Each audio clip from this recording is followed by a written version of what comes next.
बीवी का कत्ल, लाश के टुकड़े और प्रेशर कुकर का इस्तेमाल। दिल दहला देगी रिटायर्ड फौजी की ये खौफनाक करतूत। हैदराबाद के मीरपेट इलाके का एक मकान चर्चाओं में है, खासकर उस मकान का वो किचन जिसमें बिखरे बर्तनों के बीच रखा एक बड़ा सा प्रेशर कुकर देखकर कौन कह सकता है कि उस साफ सुथरे कुकर में अब से चंद रोज पहले एक इंसान के जिस्म के टुकड़ों को उबाला गया था। एक रिटायर्ड फौजी अपनी बीवी का कत्ल करता है, मगर कत्ल करने के बाद उसे समझ नहीं आता कि लाश को ठिकाने कैसे लगाए। तभी उसे एक खौफनाक आइडिया आता है। वो अपनी बीवी की लाश के छोटे छोटे टुकड़े करता है, फिर उन टुकड़ों को बारी बारी से घर के किचन में रखे प्रेशर कुकर में उबालता है। अगले 72 घंटों तक वो ऐसा ही करता रहता है। इसके बाद वो इंसानी जिस्म के उबले हुए उन टुकड़ों को एक लेक में ले जाकर फेंक देता है। इसके बाद की कहानी और भी ज्यादा हैरान करने वाली है। लाश के टुकड़ों को कुकर में उबाला। हैदराबाद के मीरपेट इलाके का एक मकान चर्चाओं में है, खासकर उस मकान का वो किचन जिसमें बिखरे बर्तनों के बीच रखा एक बड़ा सा प्रेशर कुकर देखकर कौन कह सकता है कि उस साफ सुथरे कुकर में अब से चंद रोज पहले खुद उसी महिला के शरीर के टुकड़ों को उबाला गया, जो कल तक खुद इस कुकर में खाना पकाया करती थी। वारदात ने सकते में डाला। तेलंगाना की राजधानी हैदराबाद के उस मकान से सामने आए यकीन न आने वाली इस कहानी ने अब हर किसी को सकते में डाल दिया है। खौफ और जिज्ञासा से भरे लोग इस मकान को देखने आ रहे हैं और इसी के साथ हैदराबाद के मीरपेट थाने की पुलिस इस भयानक वारदात के सुराग तलाशने में जुटी है। एक ऐसा कत्ल जिसने दिल्ली के श्रद्धा वालकर मर्डर केस और मुंबई के सरस्वती मर्डर केस की यादें फिर से ताजा करा दी है। 16 जनवरी को गायब हो गई थी माधवी। इस मकान में रहने वाली 35 साल की हाउसवाइफ पी वेंकटा माधवी पिछले 16 जनवरी को गायब हो गई। मूल रूप से आंध्र प्रदेश के नांदयाल की रहने वाली माधवी की शादी 13 साल पहले गुरुमूर्ति से हुई थी। गुरुमूर्ति आंध्र प्रदेश के ही प्रकाशम जिले का रहने वाला है। 45 साल के गुरुमूर्ति ने पहले एक फौजी के तौर पर इंडियन आर्मी में काम किया और फिर वहां से रिटायर होने के बाद उसने अपने बीवी बच्चों के साथ हैदराबाद में सेटल हो गया। DRDO में सिक्योरिटी गार्ड था गुरुमूर्ति। गुरुमूर्ति इन दिनों defence research and development organisation यानी DRDO के कंचन बाग सेंटर में एक सिक्योरिटी गार्ड के तौर पर काम किया करता था। माधवी और गुरुमूर्ति को 2 बच्चे भी हैं, यानी देखा जाए तो दोनों की जिंदगी खुशहाल थी। लेकिन सब कुछ अच्छा होने के बावजूद 16 जनवरी को माधवी अचानक अपने घर से गायब हो गई।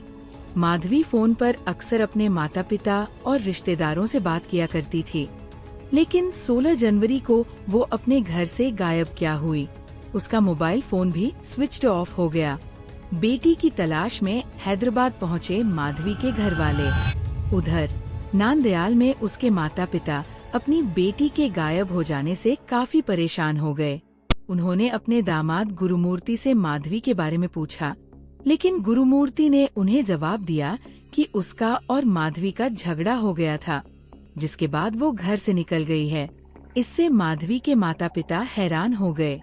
वो लगातार गुरुमूर्ति से माधवी की गुमशुदगी को लेकर सवाल जवाब करते रहे और आखिरकार 2 दिन बाद 18 जनवरी को अपनी बेटी की तलाश में हैदराबाद की वेंकटेश्वरा नगर कॉलोनी पहुँचे। दर्ज कराई गुमशुदगी की रिपोर्ट। वहां उन्होंने अपनी बेटी की गुमशुदगी की रिपोर्ट दर्ज करवाने का फैसला किया। हैदराबाद आने के बाद पहले उन्होंने अपने दामाद से बात की और फिर तीनों मिलकर माधवी की गुमशुदगी की रिपोर्ट दर्ज करवाने मीरपेट थाने पहुंचे। वैसे रिपोर्ट बेशक माधवी के माता पिता और पति ने साथ मिलकर दर्ज करवाई हो, लेकिन सच्चाई यही थी कि आखिरी बार अगर किसी ने माधवी को देखा था तो वो उसका पति गुरुमूर्ति ही था, क्योंकि माधवी अपने पति के घर से ही गायब हुई थी। ऐसे में पुलिस ने माधवी के माता पिता से सवाल जवाब करने के साथ साथ गुरुमूर्ति से भी पूछताछ करने का फैसला किया। पत्नी को मायके नहीं भेजना चाहता था गुरुमूर्ति। गुरुमूर्ति ने पुलिस को बताया कि 16 जनवरी के दिन माधवी मकर संक्रांति की छुट्टियों में अपने घर नांदयाल जाना चाहती थी। वैसे तो मकर संक्रांति बेशक 14 जनवरी को मनाई गई, लेकिन दक्षिण भारत में ये पोंगल के तौर पर 4 से 7 दिनों तक मनाई जाती है। गुरुमूर्ति ने कहा कि वो नहीं चाहता था कि इस बार उसकी पत्नी मकर संक्रांति के मौके पर अपने घर जाए, और बस इसी बात को लेकर उसकी माधवी से कहासुनी हुई और माधवी गुस्से में आकर घर से बाहर निकल गई। गुरुमूर्ति से पूछताछ करने का फैसला। हालांकि बीवी के घर छोड़कर चले जाने के बारे में उसका अपनी तरफ से उसके घर वालों कुछ न बताना और खुद भी उसे 2 दिनों तक ढूंढने की कोशिश न करना पुलिस को हैरान कर रहा था। ऐसे में पुलिस ने फिर से माधवी की गुमशुदगी को लेकर गुरुमूर्ति से पूछताछ करने का फैसला किया, और इस बार पूछताछ में गुरुमूर्ति ने जो कुछ कहा उसे सुनकर खुद पुलिस का भी दिमाग घूम गया। गुरुमूर्ति ने कहा कि उसने अपनी बीवी की हत्या कर दी है, और न सिर्फ हत्या कर दी है बल्कि हत्या करने के बाद उसकी लाश को भी ठिकाने लगा दिया है। वारदात के वक्त घर पर नहीं थे बच्चे। अब सवाल ये था कि आखिर गुरुमूर्ति ने महज चंद दिनों के अंदर ऐसा क्या किया कि माधवी की पूरी लाश ही ठिकाने लगा दी। तो गुरुमूर्ति ने इसका भी जवाब दिया। पुलिस सूत्रों की माने तो गुरुमूर्ति ने ये बताया कि 16 जनवरी को ही उसने पहले माधवी से हुए झगड़े के बाद उसकी जान ली और फिर उसकी लाश को टुकड़ों में काट डाला। जब ये वारदात हुई उनके दोनों बच्चे घर में नहीं थे। दोनों मकर संक्रांति की छुट्टियों में गुरुमूर्ति की बहन यानी अपने बुआ के घर गए थे। पति ने सुनाई खौफनाक कहानी। गुरुमूर्ति अब एक रोंगटे खड़े करने वाली कहानी सुना रहा था। उसने बताया कि माधवी की जान लेने के बाद लाश को ठिकाने लगाना उसके लिए एक बड़ी चुनौती थी, जिसके चलते उसने पहले मकान के बाथरूम में माधवी की लाश के टुकड़े किए और फिर उन टुकड़ों को घर में रखे प्रेशर कुकर में उबालना शुरू कर दिया, जिससे उन्हें ठिकाने लगाने में सुविधा हो और लाश भी ना सड़े। इस काम में उसे 48 से 72 घंटों का वक्त लगा। फिर उसने धीरे धीरे लाश के टुकड़ों को अलग अलग बैग में भरा और फिर उन्हें अपने घर के पास मौजूद जिल्लेलागुड़ा लेक में डाल दिया। मूसल से तोड़कर बनाया हड्डियों का चूरा।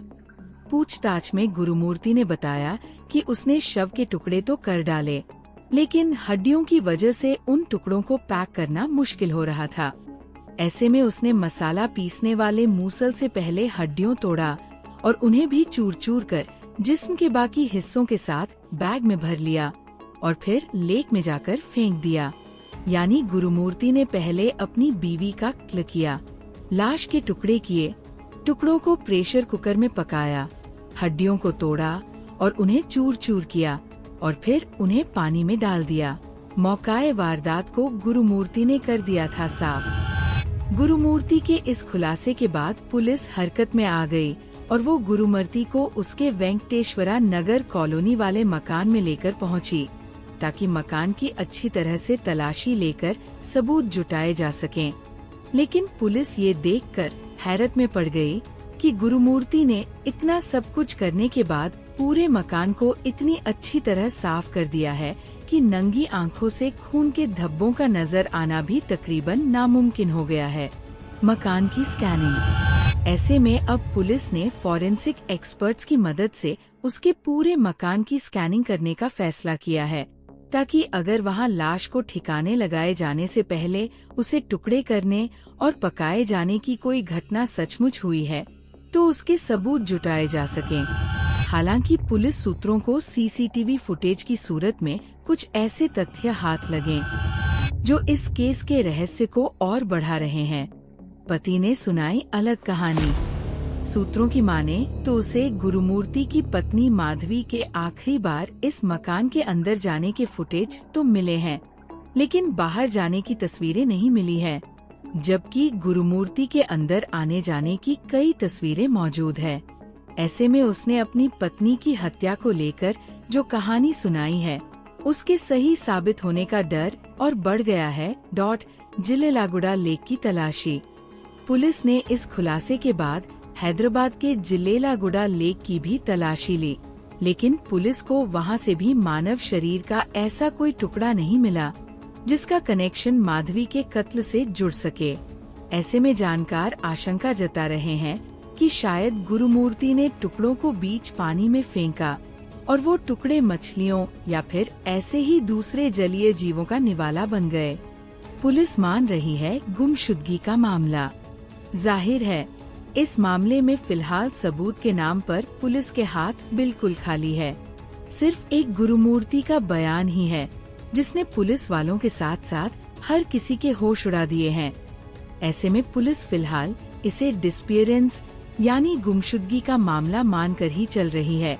लेकिन अगर गुरुमूर्ति की सुनाई गई कहानी वाकई सही साबित होती है तो ये एक और भयानक सच्चाई होगी।